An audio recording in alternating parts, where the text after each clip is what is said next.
ما از رسانه‌های اطلاعاتی جهانی درک یافتیم که استاد محیدین کبری رئیس حزب نهضت اسلامی جمهوری تاجیکستان نماینده خلق در کشور و یکی از تهیه کنندگان اتحاد نیروهای استادخواه جمهوری تاجیکستان سفری مسکو دارد و قبلا اینجا منتظر اون هستیم که استاد پایان میشوند. ما در اطراف انتخابات رئیس جمهوری تاجیکستان، در اطراف اون مقاومت‌ها، سیاست‌هایی که امروز و اون سر و صداهای زیادی که در تاجیکستان و در رسانه‌های اینترنتی پخش شدن با استاد صحبت خواهیم کرد. این برنامه نام دارد موضوع روز.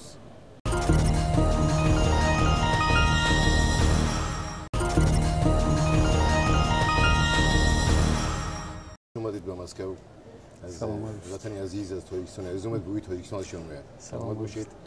البته نشانه گرمی مقاومت‌های سیاسی هم هست.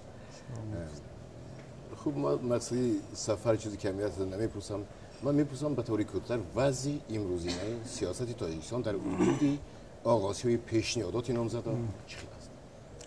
تشکر زیاد. پیش از همه تشکر میگم برای این صحبت. و حالا امروز که از تاجیکستان از وطن نآمدم، در ترانزیت هستم به تاجیکستان، ولی برای صورت خیلی شدم که این چند ساعت هم باشه در مسکو هستم و صحبت رو با تلویزیون صفا انجام میدیم. طبیعی است که وضع سیاسی کشور در روزهای انتخابات یک حالتی به خود خاص دارد و این طبیعی هم هست، چون ما میخواهیم میانه همه وقت در روزهای انتخابات، چه انتخابات پارلمانی باشد چه پرزیدنتی، فضای سیاسی یک کمی گرمتر می شود و بخصوص در این شب روزها که نامزدها به واسطه شروع کردن به جمع آوری امضاها و تقریبا همه نامزدها پیشنهاد شدن و فکر میکنم که مرحله اولی مبارزه سیاسی برای انتخابات پرزیدنت شروع شد. خوب، بهتره این نامزدی که از طرف اتحاد نیروهای استادخواه تاجیکستان پیشنهاد شده بود، وقتی نزدیک یک مثلا در رسانه خوندیم که در حدود قریب 10 روز 21,000 امضا جمع شده است. حدود 10 روز دیگر اطمینان کامل هست، باوری کامل است که این چیز اجرا میشد و به خیر گرفته میشه؟ من اگر واقعیت کار رو بگم خیلی دشوار است. تقریبا نظر من این است که شاید اگر توانند هم جمع کرده تمام نیروهای اینیت در روزهای آخر میتوانند جمع کنند. تا امروز تقریبا یک هفته اول رو پر از دست دادیم ما برای انجام رسمیات. حتی شما ببینید که کمیسیون مرکزی انتخابات هم بعد از اعلان شروع رسمی جمع‌آوری امضاها با رئیسان شهر و ناحیه‌های ولایت ختلان و دیگر مناطق سمینار برگزار کردند برای چگونه مهر امضا گذاشتن به ورقه‌ها. حالا که این کارهای اجرایی باید پیش از اعلان رسمی انجام میشد و رئیسان شهر و ناحیه میدونستند چگونه امضا مونن، چگونه مهر مونن. وقتی که نمایندگان ما رفتن به نزد آنها گفتن که ما حالا باید سمینار رو بگذاریم، بپرسیم که از مقامات بالایی بخصوص کمیسیون مرکزی انتخابات که چگونه باید رفتار کرد.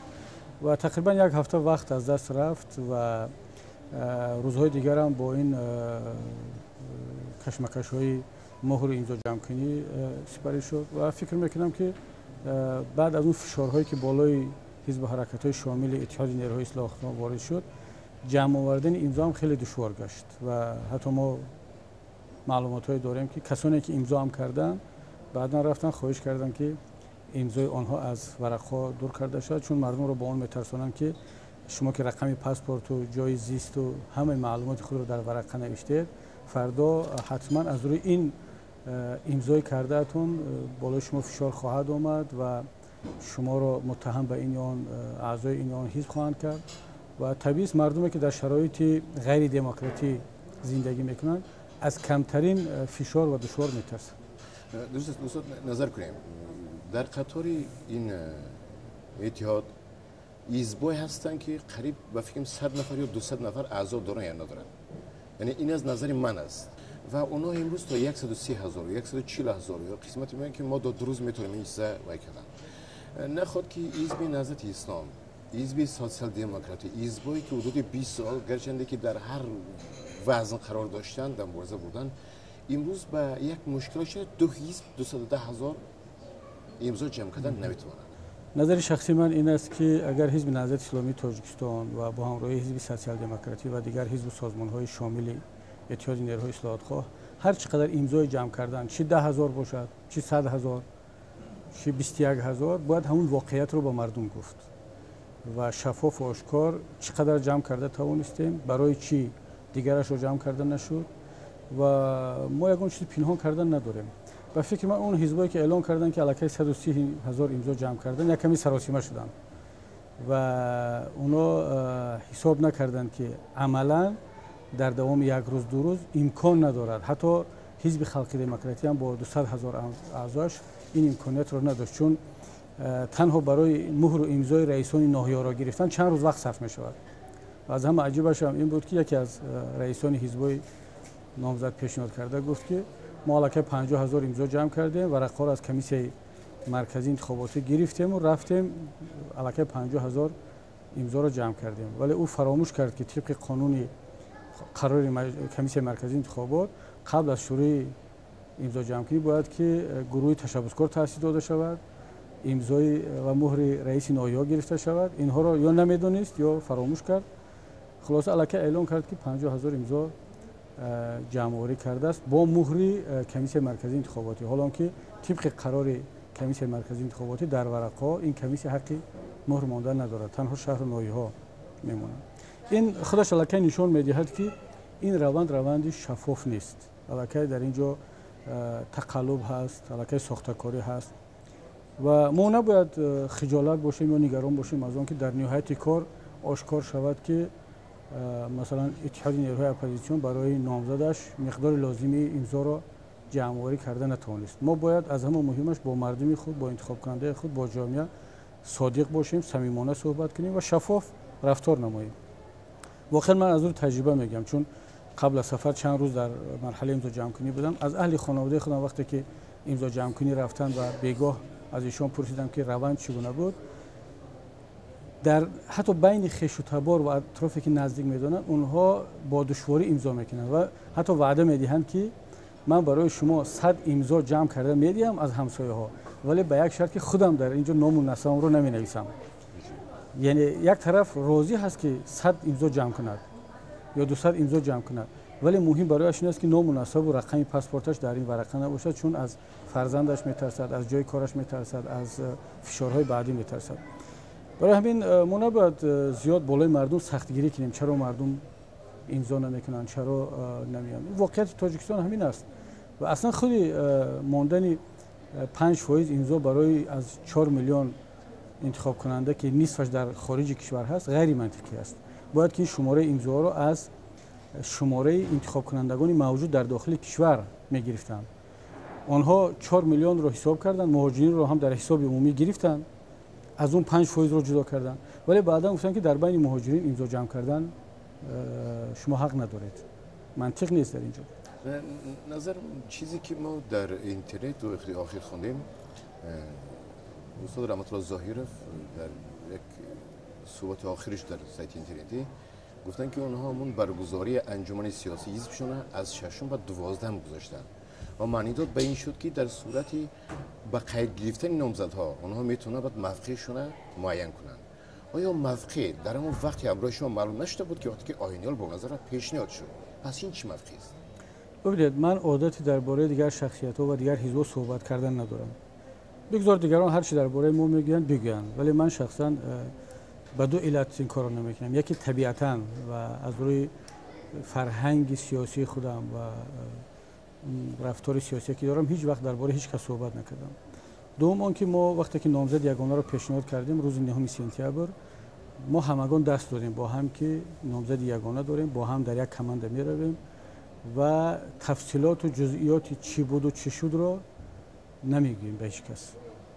و تا امروز الحمدلله که ما پایبند موندیم، صادق موندیم به این عهد خود، وگرنه ما هم حرفی گفتن زیاد داریم. باور کنید وضعیت و مثلا نه اون طوری هست که بعضی ها میگویند و یا گفتن میخواهند، نشان دادن میخواهند. ولی بیاد این مرحله رو بگذاریم و بعدا ببینیم چی باید کرد. سر و صدا کمتر باشد، غوغا رو کمتر کنیم و هر کس جوابگوی موقع خودش است. حزب نهضت اسلامی تاجیکستان موقعش رو گرفت، نامزد رو پیشنهاد کرد همون طوری که مصلحت شده بود در اتحاد نیروهای اصلاحات تاجیکستان که باید هر دو حزب انجمن میگذارند و آیین حال با نظر او را پیشنهاد میکردیم رسما. دیگر مهم نبود که اول کدام حزب، حتی ما گفته بودیم که اول حزب سوسیال دموکرات پیشنهاد کند بعدا ما جانبداری کنیم، ولی توافق شد که چون در موضوعتر انجمن رو اعلان کرده بودیم، اول حزب نهضت بعدا حزب سوسیال دموکراتی، اصلا هیچ مهم نبود چون نامزد یگانه اتحاد نیروهای اصلاحات‌خواه تاجیکستان هست و هدف هم ایده بود، کنسپت بود، مهم نیست که کی پیشنهاد میشد و این مسائل جزئی هست، ولی متاسفانه بعدا روند کار شد که کنسپت تا حدی از طرف خود کسانی که در قبول آن شرکت داشتن فراموش شد و نقش شخصیت ها، نام شخصیت ها بالاتر گرفت و این بار دیگر نشان داد که واقعا جامعه ما هنوز جامعه ارزش محور نیست، اندیشه در اون جا ناافتاده است، شخصیت ها هستند که تسلط دارند و شخص پرستی جزء فرهنگ سیاسی ما شده است و عجیبش هم این است که بیشتر کسان مسئله شخصیت را بالا میبردارند که باید طبق اون اندیشه های لیبرالی و دموکراتی و جهانبینی باید که اطراف اندیشه ها صحبت کنند، ولی میبینیم که برعکس شد. نظر کنید من در یکی از سخنرانیاتون اون کنفرانس مطبوعاتی که بعد از پیشنهادات خانم آقای نیال بونازر نوشته بود شما گفتید که درست است که مثلا رحمت الله ظهیرف نامزدی خودشون پیشنهاد کرده بودند، اما ما در صحبت گفتیم که در صورت پیشنهاد شدن رئیسای حزب سوسیال دموکراتی و حزب نهضت اسلام و ما مشکلات ایجاد میشه زیادتر. این چه مشکلات نسبت به آقای نیازآورده و شما زیادتر ایجاد میشه؟ ببینید ما به توافق رسیدیم، هنوز هم پایبند هستم که جزئیات مسائل رو بعد از انتخابات خواهیم گفت. تا اون روز ما عهد و پیمان کردیم، ولی اون چیزی که گفتیم همون 6 نفری که در اطرافش صحبت رفت در اون جلسه های محدود گروه کاری اتحاد نیروهای اصلاحات‌خواه تاجیکستان، هم استاد تورا جانزاده، رحمت الله ظاهیروف، حاجی محمد عمروف، محمود جان قاسموف، نام بنده هم در اونجا همچون نامزد مطرح شد و آقای نیال بابا نظر و هر کدام اینو بررسی شدن و هر کدام اینو نامزد بودن، پیشنهاد شدن و هر یک کدام رو ما پهلوهای مثبت و منفیش رو بررسی کردیم و اخیراً اومدیم در اطراف نام آقای نیال بابا نظر رو قرار گرفتیم. ولی یک نکته بگم، این تفصیلات نیست، این یگان سر نیست. آخرین کسی که پشتیبانی از نامزدی آقای نیال بابا نظر رو کرد من بودم. همه موافقت کردن، حتی معلم آقای نیال بابا نظر رو گفتن که من نامزد نمیشم. در اون جلسه از او پرسیدن که چرا نامزد نمیشید؟ گفت که برای آنکه نهضت اسلامی تاجیکستان خاموش است، جانبداری نکرده ایستاده است. من گفتم که ما با شما مشکل نداریم، با شخصیت شما همچون نامزد، ولی حزب نهضت اسلامی تاجیکستان در سطح شورای سیاسی قرار قبول میکند. رئیس حزب حق ندارد که از نام خودش اعلان کند. شما اگر که دیگران راضی باشند با نامزدی شما جانبداری کنند بگذار ما دو حزب رفته با شورای سیاسی خودمون مشورت کنیم. دیگران گفتن که هر چی ما در همین جا گفتیم حرف نهایی ما است، نیاز به شورا و مجلس نداریم، ولی من گفتم که ما ضرورت داریم و جلسه شورای سیاسی نهضت رو همون روز برگزار کردیم، اجازه شورا گرفته شد. از هم آخر ما اعلان کردیم که ما پشتیبانی از نامزدی آقای نیال بابا نظر رو خواهیم کرد و از این پشتیبانی خود خرسند هستیم. اگرچه امروز گفته شدن که نامزدی حزب نهضت هست یا حتی میگن که نامزدی شخصی کبیری هست، ولی باید بگن که من از هم آخر اون رو پشتیبانی کردم. این رو معلم هم میدونه، دیگر دوستانی شرکت کرده هم میدونه، ولی هر روزی که از این حادثه میگذرد، هر ساعت میگذرد، بار دیگر هم اعتقادم بیشتر میشود که انتخابی درست کردیم. شما فکر نمیکنید که استاد اون اینیتی که تشکیل شده بود با یک جسارت زیادی شما و مردمی که اطراف شما بودن و استاد سرشناس دیگری که اونجا هستن امروز به هینیت تبدیل شد؟ یعنی اون اتحاد قریب از میان رفته است و به حزب تبدیل شد. مردم از این دلشکسته میشن. برای سیر کشویم برای چی این است؟ ببینید سوال شما بسیار مهم است. اولا اینکه اتحاد نیروهای اصلاحات‌خواه تاجیکستان در اطراف یک اندیشه تشکیل شد، نه در اطراف یگان شخص یا حزب. ما یک کنسپت رو لایحه رو پیشنهاد کردیم، خیلی زحمت شد در بالای اون، نظر همه گرفته شد و همگان اون کنسپت رو قبول کردند و گروه کاری تشکیل دادند برای انتخاب نامزد که برنامه‌اش در اساس این کنسپت باید که طرح‌ریزی شود و امروز هم این اینیت پابرجا هست و خوب کار کرده ایستاده است. البته یک ضربه که به اینیت خواستند بزنند بعد از اعلان نامزد، متاسفانه پیش از همه باز هم از داخل خود اینیت من نمیگم که قصدانه کرده شد، ولی با یک حالت احساساتی بود و شاید تأثیر از بیرون یا از داخل بود که این کار صورت گرفت. ما باید دیگران رو هم درک کنیم. ولی بودن دیگر دایره‌هایی که می‌خواستن از این استفاده برن و ضربه سخت‌تر رو به این بزنن، ولی متأسفانه این کار صورت خوشبختانه این کار صورت نگرفت، اگرچه متأسفانه ضربه اول زده شد. ولی چرا حزب نهضت اسلامی تاجیکستان الان محور این روند قرار گرفته است؟ امضا را هم نهضت جمع کرده شده است یا تمام این تلاش‌ها در اطراف حزب نهضت اسلامی تاجیکستان است. شما تصور کنید که اگر خب در هر صورت دیگر هم مثلا نامزد هر کسی دیگر می بود، کار به دوش کی میافتید؟ پیشتر هم گفتم که یک معرکه انتخاباتی ویرتوالی است. اون کسانی که در مطبوعات و در فیسبوک صحبت میکنن، مگر اونها می اومدن امروز امضا جمع کنی وارد معرکه میشدن، با ملیسا روبرو میشدن، در کوچه ها میگشتن خانه به خانه؟ البته نه، چون نیروی اساسی کاری در همه حالت نهضت بود و میمون، طبیعی است که همه صحبت اطراف نهضت می رود و فشار هم بالای نهضت است. این غیر طبیعی می بود. شما ببینید وقتی که یک نیروی نسبتا قوی تر با یک نیروی دیگر که خب چه از لحاظ افراد چه از لحاظ اقتدار و توانمندی ضعیفتر است میاد اتحاد میکند، درست است که در وقت تصمیم گیری هر دو طرف یک آواز دارند. مثلا اگر 40-50 نفر از مؤسسان اتحاد نیروهای اصلاح‌خواه باشد، اونها همه یک آوازی دارند. ولی وقتی که مرحله کار عملی شروع می شود، دیگر اونجا هر کس موافق اقتدار و توانمندیش خود را نشان می دهد. ما از روز اول حتی خواهش کردیم که هر کس بیاد در بالای میز بگذارد که چقدر امکانیت دارد. مثلا چند نفر امضا جمع کن داده میتواند به ستاد مشترک، چند حقوقشناس داده میتواند، چند ژورنالیست داده میتواند، چند حتی گفتیم چند ماشین چند کامپیوتر داده میتواند. همه این را جمع کنیم و ببینیم که اقتداری کی چقدر هست. حالا میبینیم که درست است که دیگران خدا را شکر سهم گرفته ایستادند، ولی خب همه دشواری به دوش نهضت افتاده است و ما از قبل به این آماده بودیم. ما وقتی که جلسه‌های نهضت رو برگزار میکردیم گفتیم که ما باید آماده باشیم که در هر صورت دشواری کار به دوش ما میافتد و اون دیگران درست است که اعلان میکنن که به اینید پیوستند، از هینید برآمدند، یک سر و صداهای مثلا مطبوعاتی می شود، ولی در میدان سیاست در کار روزمره هیچ تاثیر ندارد. مثلا شما تصور کنید که یک گروه اعلان کردن که ما از اینید بیرون می رویم، خب یک سر و صدای مطبوعاتی می شود. یا یک گروه دیگر بعدا گفتن که ما به اینید پیوستیم و نامزدی بابا نظر رو پشتیبانی کرده ایستادیم. اعلان بسیار خوب بود، در مطبوعات تاثیر رساند، ولی در روند امضا جمع کنی چی تاثیر رساند؟ اون نفرانی که اعلان کردن که ما پشتیبانی از آیین ها کردیم و میکنیم، چند امضا جمع کن آوردند؟ مثلا خودش، خانوادهش، خویش و تبارش، شاگردانش، پیروانش. اگر بعد اعلان آوردند چند نفر رو در پهلوی بابا نظر رو گذاشتند، خیلی خوب. اگر نه، پس ما تشکر میگیم برای اعلانی کردهشون که در مطبوعات حداقل اعلان کردن، ولی خواهش میکنیم که این واقعیت رو به نظر بگیرند که زحمت رو نهضت کشیده شده است با کمک دیگر دوستان و این طور نشود که بگویند که اینید تبدیل به هینید شد.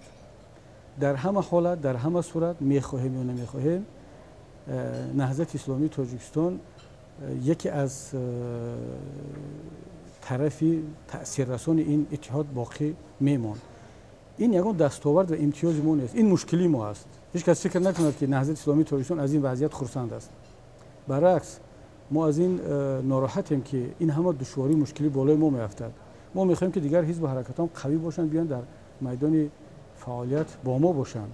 حالا میبینیم دستاوردها پر از دیگران میشود، همچون معمولی عذر میخوام، همچون چون که بارها شد، ولی باز هم مشکلی و این همه فشارها بالای نهضت باقی خواهد ماند. دوست در وقتی با آخرین کمیسیون آشتی ملی وقتی کنفرانس مطبوعاتی شد به استاد زنده‌یاد سید عبدالله نوری اشاره بود که کدام وظیفه رو میخواد اشغال کنه و اون گفت که با فکرم از این وظیفه بلند از من دیگه چیزی نیست، از این بلندتر در تاجیک کدام وظیفه نیست که من این رو به مردم تاجیک آوردم که دست آوردی ما بود، دست رنج ما بود. من اطمینان دارم، باوری دارم که این حزب امروز هم در همون سطح کار کرده است و شما جای دیگر هم ندارید و راه دیگر هم ندارید میتونید مردم رفتن، چون که تاثیراتی شاید دینی یا تاثیراتی قلبی نسبت به اون تاثیرات دنیوی و سیاسی و این چیزا است در مردم بیشتر این میرساند. پس شما موافق با این هستید که همین این برای چارگوشش هست، نوشتهاش هستن، لیکن عمل نیست. موافق هستید که تام باریموز بر دوش شماست، یعنی هینیت شد؟ ببینید در قسمت کاری هنیت است، نهضت است. در قسمت مطبوعات و در قسمت مثلا بیشتر در محفل ها دیگر شریکان ما هستند. چرا نه؟ مثلا دیگر اعضایان اتحاد خیلی فعالن در مطبوعات، در اطلاع رسانی مردم، پشتیبانی اطلاعاتی. من امید دارم که پشتیبانی حقوقی هم خواهد شد. حزب نهضت اسلامی تاجیکستان باید آماده باشد که آماده هم بود از قبل، ولی در آینده هم باید آماده باشد که کار سیاه را ما باید انجام دهیم. یادتان باشد اگر در گردی همه‌های سال 92 نهضت از هم آخر وارد شد، بعضی از نیروهای دیگر دموکرات و راستخیز آمدند به رهبریت نهضت میگفتند که مردم در خیابان آمده است، اگر شما نپیوندید خیانت به آرمان‌های ملی میشد، خیانت به دموکراسی میشد و شما را همچون ترسو، همچون خائن در تاریخ ثبت خواهند کرد. نهضت آمد میدان پیوست، بعد روند حادثات چی شد؟ میدان رو نهضت پر کرد، تأمین میکرد. وقتی که این مصیبت ها بالای سر مردم آمد، اون چند نفری که میدان رو تشکیل کردن گریزگی سیاسی رو در پایتخت‌های اروپایی گرفتن، در جایهای دیگر رفتن، در هتل ها زندگی میکردن. مردم نهضت مجبور بود نیمش در ساحل 5 شهید شد، نیم دیگرش زنده خودش رو به طرف دیگری آمو گرفت، مقاومت کرد، جهاد کرد، صلح کرد، باز این همه رو جمع کرد آورد. ولی امروز تاریخ جنگ شهروندی سببهاش به نام نهضت ثبت شد. عیناً همین کار من میترسم که در آینده مشکلی هم باز به دوش نهضت میآید. نهضت رو باز به خیانت و به فروش و به همه چیز گناهکار میکنن، ولی باز میبینن که کار سیاه و دشوار بازم به دوش نهضت میافتد. دیگران خدا خیرشون تیاد، خدا عمرشون تیاد، تنها مصاحبه دادن، گفتگو کردن و از این کار سیاه روزمره دشوار غوغا برداشتن. این یگانه کاری است که از دست بعضی ها میاد متاسفانه. دوست استاد شما یک اشاره کردید که به من آسان نیست که به من وقتی که پیشنهاد شد آسان نیست که برای اعضایان حزب فهمونم که در تاجیکستان زن مادر باعث نامزد به پرزیدنتی پیشنهاد شد. اصلا در بیشتری رسانه‌ها در اون سایت‌هایی که شما به آنها اشاره کردید ما میخونیم بیشتری مردمی که در مقابل میگن نخواد که ما رویم به زن آواز دهیم، نخواد که زن سرور ما باشد. این طرف ضعیفیت حزب نیست؟ نه، این طرف این عیناً برعکس است، نقطه قدرت نهضت است. ببینید نهضت اسلامی تاجیکستان صرف نظر اون که نتیجه انتخابات چی می شود یک اقدام بسیار بزرگ کرد. من این را بدون کدام خاکساری دروغین میگم. ما نیم خاکساری را یک طرف، واقعیت ها را باید گفت. تا حال در تاریخ جهان اسلام نشده است که یگان حزب و حرکت سیاسی اسلامی زن را پیشنهاد کرده باشد. درست است که در کشورهای اسلامی زن سر قدرت آمد، بنظیر بود تا 2 مرتبه در پاکستان، خالده زیاد در بنگلادش، در اندونزیا بود، تانسو چیلر در ترکیه، ولی اونها از طرف حزب‌های دنیوی پیشنهاد می‌شدند. بار اول در تاریخ اسلام از طرف یک حزب اسلامی خانم پیشنهاد شد. این واقعا یک کار دشوار است. حتی اگر انتخابات به هر نتیجه که انجام شود در اندیشه ملت ما یک تحولات با وجود آمد. من یک چیز رو برای خود آشکار کردم که معلوم می‌شود قشری از همه مخالف برای رهبری زن در بین اسلامگراها نبود است، یعنی اسلامگراها نیستند. بیشترین مخالفت رو من از قشر دنیوی و از اون کسانی که خود را معاصر می‌گرفتند، گالستوک می‌پوشند و هر روز شیک سر کار می‌روند، دیگران رو به افراطگرایی متهم می‌کنند. من مخالفت شدید رو از اونها دیدم. حزب نهضت اسلامی تاجیکستان خدا را شکر که مخالفت نکرد زیاد. استاد شما این چیز آبروی حزب میشمارید؟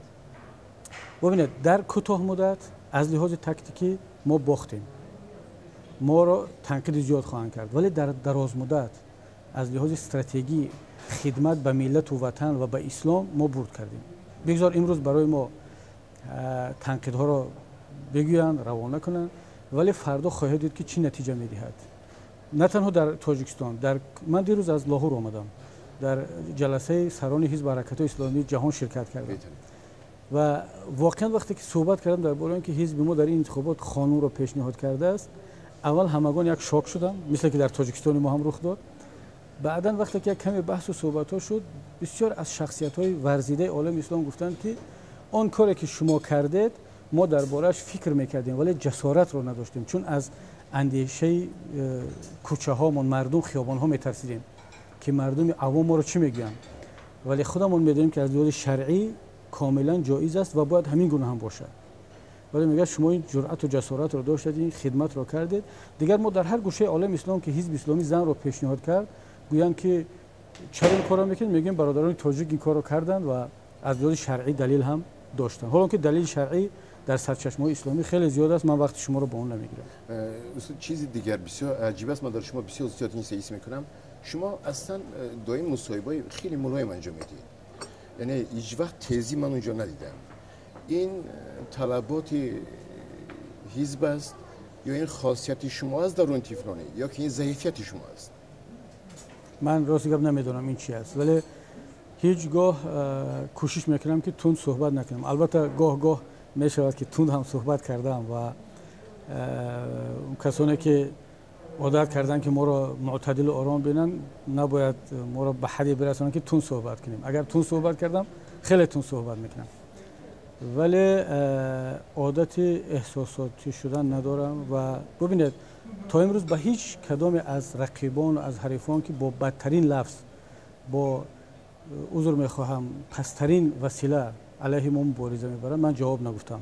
چقدر کاریکاتور کردن، چقدر مقاله نوشتن، حتی جنازه رحمتی مادرم هم در مطبوعات رسمی دولتی مسخره کردند و از اون سیاست تراشیدن. من جواب نگفتم و جواب نخواهم گفت. حتی دوستانم که در این مرحله آخر با این انتخابات و نامزد چقدر علیه ما تاختن، چه حرفای تند و درشتی گفتن، من گفتم خب این یک حالتی هست که باید تحمل کرد و اگر که به حریفان خود جواب نگفتم چرا به دوستان خود جواب گیرم؟ حالا که کسانی که در این اخیر بیشتر مرا تنقید کردن از دوستان و از رفیقان و برادران بودن و وقت خودش همه چیز رو نشان میدهد. حیات همه چیز رو جابجا میگذارد. البته در دوام 2 هفته که گذشت از روز پیشنهاد نامزد وضعیت کاملا فرق کرد. وقت جواب آنها رو بعضیش رو داد، در آینده خواهد داد. خودی آنها درک کردند که در اینجا یگان حادثه یا فاجعه نشده است، هیچ فریب و هیچ خیانت و تجارت نبود. برعکس این یک تصمیم بسیار درست و دستجمعانه بود که همه دست دادیم. خب دیگر وقت همه چیز نشون میده. درست. استاد بیرون سوالی آخر باشد، اشاره به اون میکنیم که 38-39% حساب کنیم که قریب 40% تاجیکستان امروز اعضا نه، مقصد آوازها رو به حزب نهضت اسلام میدن. این از گذشته از رسانه از شخصیت‌های بزرگ شنیدم. پس چه مشکلات است برای جمع کردن آواز در حالی که 40% است؟ خطر است، تهدید است، فشار است، چی است؟ ببینید وقتی که از روز اول این جمع کنی شروع شد من خودم به واسطه رو نظارت کردم و از اعضای خاندان خودم شروع کردم. با خلاصه آمدیم که حتی اعضای حزب احساس خطر میکنن برای ثبت نام کردن و امضا کردن. آنها میگن که من رفته 50-100 امضا جمع آوری میکنم، همچون جبران آن که خودم نامم رو در این ورقه ننویسم. برای چی؟ برای اینکه فرزندش یک جامعه خوند، شوهرش خواجگی دهقانی دارد یا اینکه در یک جا کار میکند، نمیخواهند که مشکلی ایجاد شود در خانوادهشون و ما باید اون طرف رو بفهمیم. مسئله انتخابات مسئله نیست که ما با هر قیمتی که باشد بیایم بگیم که نه حتما باید این 200,000 امضا رو جمع کرد به هر قیمتی که باشد. ما باید یک بار خودمون رو در جای اون شهروند تصور کنیم. مگر اون نفران که بعداً اومدن گفتن که ما امضای ما رو لغو میکنیم، خواهش کردن که نام ما رو از این روی خط بگیره، اونها این رو از خوشی کردن. حتما فشار بالایشون اومد و حتما خواهد آمد. برای همین در چنین کشورهای سربسته اصلا اعضای حزب اپوزیسیونی شدن خودش یک قهرمانی است. چه رسد به اون که امضا جمع کند، چه رسد به اون که رفت در میدان مثلا به طرفداری آواز دهد. نهضتی بودن یعنی از خود دادن هست، از بحر مال میگذری، از بحر حتی جای کار میگذری، بالات فشار میاد، با این رو همه تحمل کنی، با همون خاطر نهضتی میشوی. اون دیگر اعضای دیگر حزب نیست که برایش امضا جمع کنند، برایش منصب وکیلی را دهند یا کارهای را انجام دهند. من اینجا صحبتی داشتم با استاد محیدین کبیری، رئیس حزب نهضت اسلامی جمهوری تاجیکستان، نماینده خلق پارلمان کشور که سرازیر از میدان از فرودگاه بیرون شد. ما اینجا صحبت داشتیم. تشکر زیاد، خیلی عزتونم داریم، مدام بودید با فکر من. خواهش می‌کنم. سلامت باشید.